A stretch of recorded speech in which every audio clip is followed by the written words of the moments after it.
Good morning, everyone.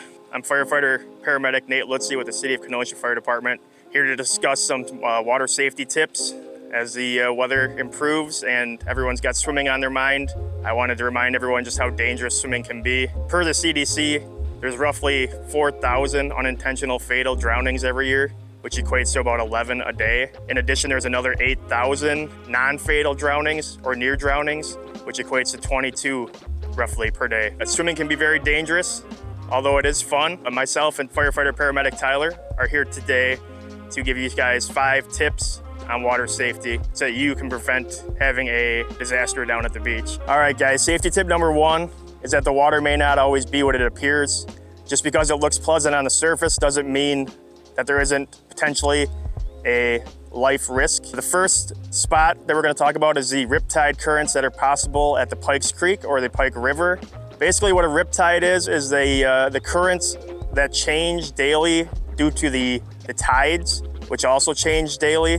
So you have the tide going up typically earlier in the day and then receding later in the day. Therefore, as that tide recedes, those currents could become stronger than what they appear. That specifically will happen at the Pikes Creek or the Pike River mouth. And that's a very dangerous area to wade or swim in the water. If you do get caught in that riptide current at the Pikes Creek, it's important to just use the acronym RIP, R-I-P, and remember that the first thing to do is relax. Just let the current take you out. Don't try to fight it because you're not going to be able to overswim that current because it's so strong.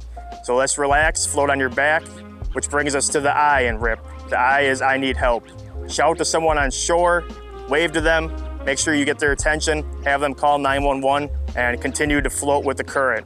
All right, so then the P in the RIP acronym is going to be swim parallel to shore. So now that you've floated a little ways out, the current has become less strong. You're able to more easily swim through the current, parallel to the shore, and then return to the beach and enjoy the rest of your day. And we're here at the Pikes Creek, or otherwise known as the Pike River mouth. This is where the Pikes Creek and Pikes River empties into Lake Michigan here on the northern side of Kenosha. This is a very dangerous place because there is riptide and rip currents present. Basically what happens is as the tide changes throughout the day, the currents can become stronger underneath the surface of the water, especially as the tide recedes. That outgoing current is now going to be stronger than it normally would be. So it's one of these places that looks very pleasant for swimming. Right now it looks like the water is very calm, very still. However, when the water rises and gets out over the beach back there into the lake, these currents can become much swifter, and even though it may look pleasant, it can become a deadly environment.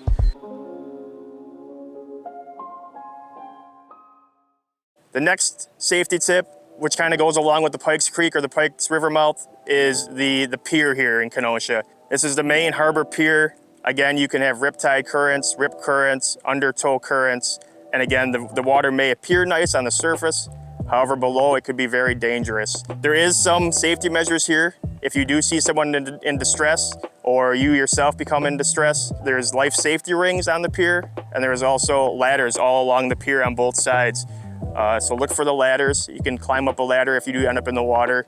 And if you see someone in distress, remember there is life safety rings accessible to the public here on both sides of the pier in Kenosha. Hi, my name's Tyler Howard.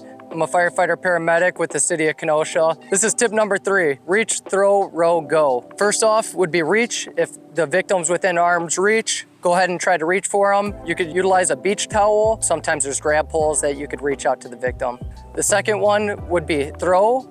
You're gonna throw one of our life rings or a personal flotation device at the victim. The next thing would be row. You're gonna try to get out there using a rowboat or a flotation device. And the fourth one would be go, as in go get help. The other thing you could do is make sure you wear a life vest, a Coast Guard approved life vest, and know your limits while swimming. You could find basic swim lessons around the City of Kenosha. This comes to our next tip, which is to swim with a buddy.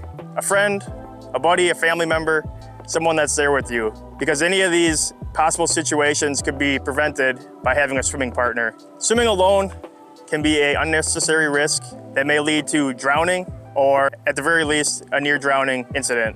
All right, tip number 5 is hypothermia. A lot of times, even though it's very warm outside, the lake water can be significantly colder than the air temperature.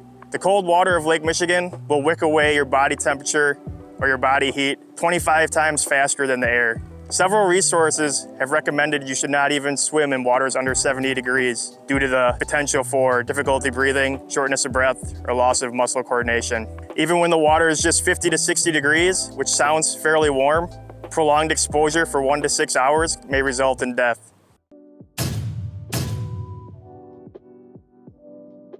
All right, these are our life rings that we have multiples of along the pier here in Kenosha, and then as well as down by the Pikes Creek or the Pikes River mouth, you'll find a life ring down there as well.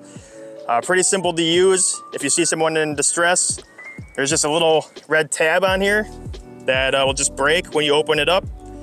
Once you open it up, you'll find the life ring itself underneath this cover.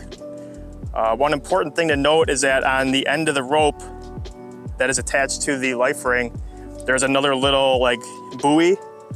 So one end of the rope you have the life ring, other end of the rope you have the little buoy. It's important to remember to keep that little buoy end of the rope underneath your foot when you go to throw the life ring, because you don't want to lose the rope.